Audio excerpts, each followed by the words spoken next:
escenario. Esto es The Cure en la gira del Wild Mood Swings 1996, que probablemente en enero del próximo año, 1997, los va a llevar a Latinoamérica. Por eso queríamos tener con ustedes y compartir una entrevista con el que es el líder, aunque no lo quiere aceptar, 98% de Cure, Mr. Robert Smith. De él vamos a ver material del Soundcheck, de la prueba de sonido que ya se hizo. Pasamos muy rápido, hacemos la entrevista y de inmediato se van a tocar. Es una idea de lo que se trata de Cure 1996, más fuertes que nunca, a través de los videos que ya han visto, y también de la idea de un hombre que ha marcado esta generación alternativa ahora en los 90s. Bienvenidos a Hora Prima una vez más. Esto está recién comenzando, así que no se despeguen.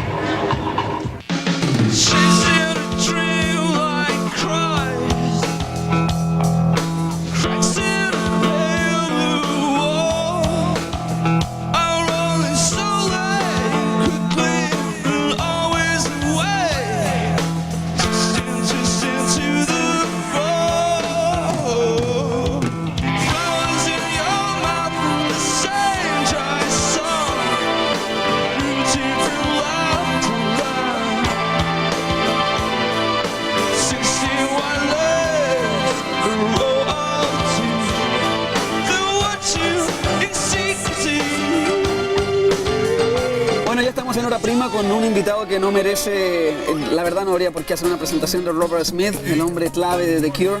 Thank you very much. Hello. This is Hora Prima, this is Latin America, a place that you know, you've been in Hollywood Rock at the beginning of the year, and also in Argentina many years ago. So the first thing you should say, what do you remember about Latin American audience? I mean, the experience of 10 years ago and now Brazil, like a couple of months ago. I think it's very different actually, because when we went to Brazil and Argentina the first time, it was just us. It was like a Cure concert. And Hollywood Rock, even though we were headlining, it was still a festival. And festivals are always different, they're never as good. But, I mean, it was really good fun, it was a good bill. Smashing Pumpkins were excellent as well. It was enjoyable, it wasn't as intense as the first time. You just mentioned the Smashing Pumpkins. What do you feel when you see the Cure trademark now in the bands of the 90s? I mean, you know that you've done something important in the 70s, in the 80s, because, I don't know, 1979, the song by the Smashing Pumpkins, it's always like, man, it's the Cure in there. Like, do you feel like flattered, proud? I do, particularly when it's a group like the Smashing Pumpkins, because I think they're excellent. And we've actually made friends with them over the last couple of years. Sometimes I hear influences with other groups that I don't really like. Okay. But I'm still flattered, because I think that anything that engenders creativity in any other field is good. You know, it's like sometimes I listen to things and I really like it and I'm kind of moved by it, and it's only later when I find out who it is I think, oh no, I couldn't possibly. Okay. But yeah, I don't know. It's also very difficult for me to think of the Cure as influencing other people, because I'm very conscious of not overstepping the marks that I've set in my own mind. If I think that sounds like the Cure, I might be becoming deluded. We were talking about Argentina and Latin America, and of course we were shocked about in the good way, about the first single, the 13th, because all the Latin things, the brasses, and wow, this is like, I don't know, where did you learn that? Where did you hear the, like? Well, it actually came from, the words came from an incident that happened to me in a club in Mexico. Okay. And there was that kind of out-of-tune trumpet playing going on, and I just remembered, and someone bought me a tape, I can't remember who it was by, and it had the same trumpet sound, and I remembered this night in Mexico City. No, it wasn't, it was in somewhere else in Mexico, I can't remember the name, a small town. Okay. But I just wanted to recapture the whole experience of that night in like 3.5 minutes. And how as a band did you decide to include that song as a single, as the first single? Maybe it would give the impression in the audience that you would be flirting a lot with Latin things. Yeah, well, the choice of it was pretty bizarre really, because all the record companies around, we have different record companies in different parts of the world, and they all wanted different singles, and so I just decided that I'd choose one that none of them wanted. Okay. So it was, in some ways it was a pretty stupid thing to do, but in other ways I also wanted to say, look, this is like the Cure, don't sound like anything else that's going on at the moment in popular music, and the second single I knew was going to be Mint Car, was going to be different. The third single is going to be Gone, I think, maybe in South America, maybe it'll be Strange Attraction in South America, I'm not sure. But the thing is, on the album, on Wild Mood Swings, there are a lot of different styles anyway, so if we put out Mint Car as the first single, everyone would think, oh, it's pop music. Okay. So I wanted people to think it's a bit weird, you know. Okay. But we did get a lot of people saying, oh my God, it's going to be a Latin album, you know. In some ways it's a shame it's not a Latin album. It would be really good fun to do a Latin album. Of course, you have maybe to in a few listen years' to time. But the whole experience, Wild Mood Swings. Vamos a ver ese primer video que se llama The 13th junto a Robert Smith. Ok, seguimos en La Prima junto a Robert Smith. Thank you very much for your time. You were talking about we were watching the video, actually, the 13th. Yeah. What was the idea of the video? There's two versions of the video. I've seen a live one, I think, and like... Yeah. Well, there's one that's kind of... The real one is the one that's got the motel room and Of course, the live one. And But the whole when we story. made the live, we did it in 2 days. On the first day's shoot, we actually did the live one, and it was really good just on its own because it really looked like a very bad TV show. So I think in some parts of the world that's being shown as well as or instead of. But I mean, again, it was just sort of really to confuse people a bit. Okay. So the story is loosely based on. I have to be careful on what happened, Okay. but I didn't get married. You know? Okay.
About like the diversity that you find here, like in terms of music.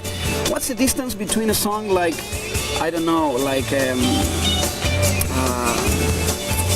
third song in the album, This Is a Lie, Yeah.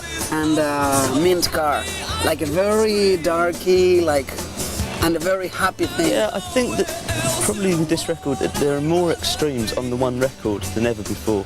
But all the way through, from the very first time The Cure ever made an album, there's always been elements of light and dark. I mean, we used to do Boys Don't Cry in the same set as Pornography. So there's always been that kind of like that balance.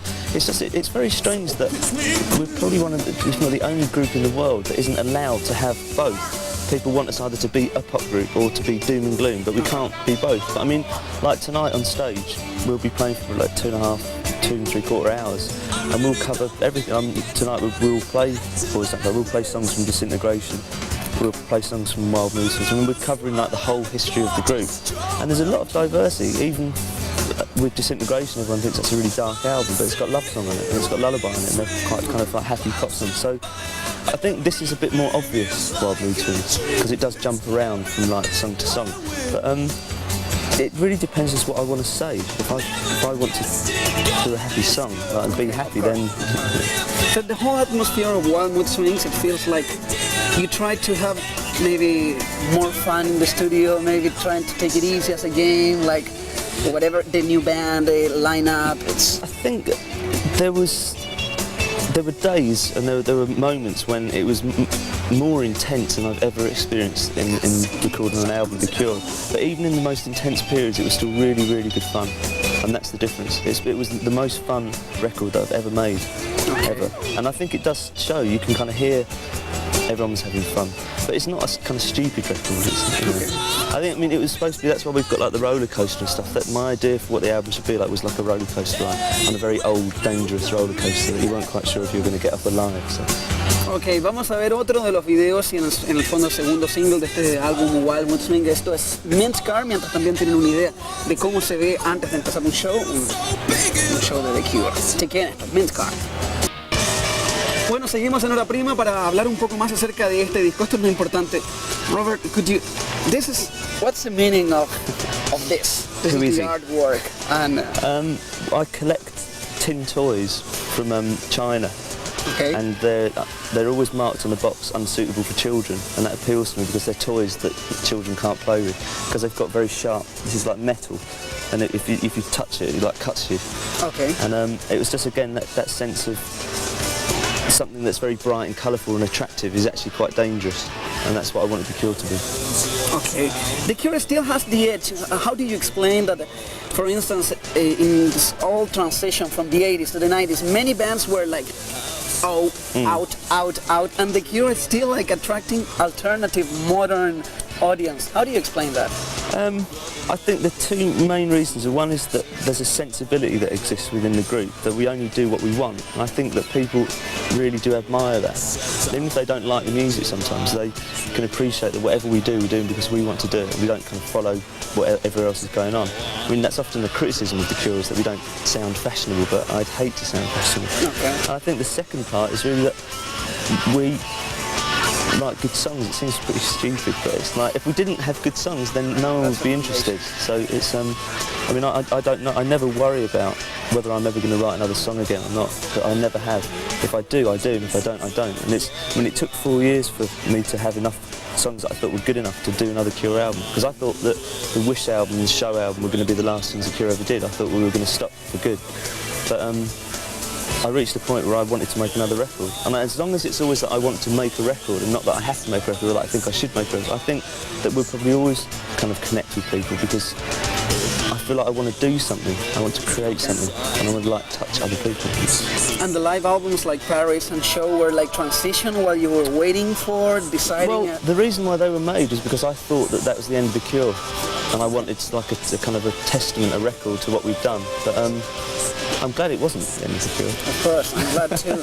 And of course, because of a change in the lineup, did it bring a new spirit in the studio? Like, I don't know. Yeah, I think that the biggest, probably Jason has had the biggest impact of any new member of The Cure, certainly in the last 10 years, because he's never done anything like this before. He's younger than us. This is his first time in America, and everything's new to him. And that enthusiasm really has kind of infected everyone, because I think otherwise we would probably come to America and do this tour and be very blasé, kind of done it all before. But every concert is like, we're playing lots of different songs. We've done 73 songs so far on this tour. So we're changing the set every night to play different songs. Good. And that keeps everyone kind of active. And it keeps everyone like, the lighting desk, they have to think what the next song is. I have to think what the words are that I'm singing. So it means that we're actually playing each concert as a unique live event rather than just like doing a tour. And I think Jason's had a big impact on it. It's also nice having Roger back in the group as well, because it means we can play some of the old big keyboard songs again, which we haven't done for a few years. Bueno, ya lo saben, eso es más o menos The Cure, ahora 1996. Vamos a hacer una pausa y ya regresamos con esto.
seguimos con Robert Smith. This is for Latin America, so the people are really like, wow, this The Cure now touring in America, at least the States. Then the following step would be Latin America.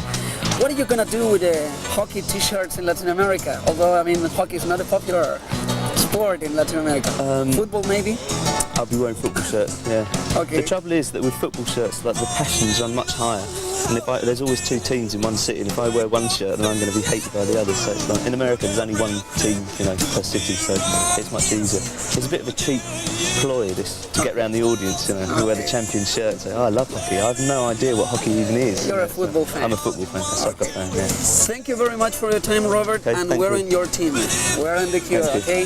Y ya lo saben, Gone is, we could say, just to finish it, it's optimistic, you're optimistic about everything now in the 90s because of Gone, the song, like Enjoy the World. Yeah, like, I'm optimistic because of this tour. I've never enjoyed a tour as much as this, and the shows are better than any that we've ever done before, as I hope you'll find out. Ok, ya lo saben, es una promesa, junto a The Cure despedimos hora prima. Thank you. Okay, thank you.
Such a wonderful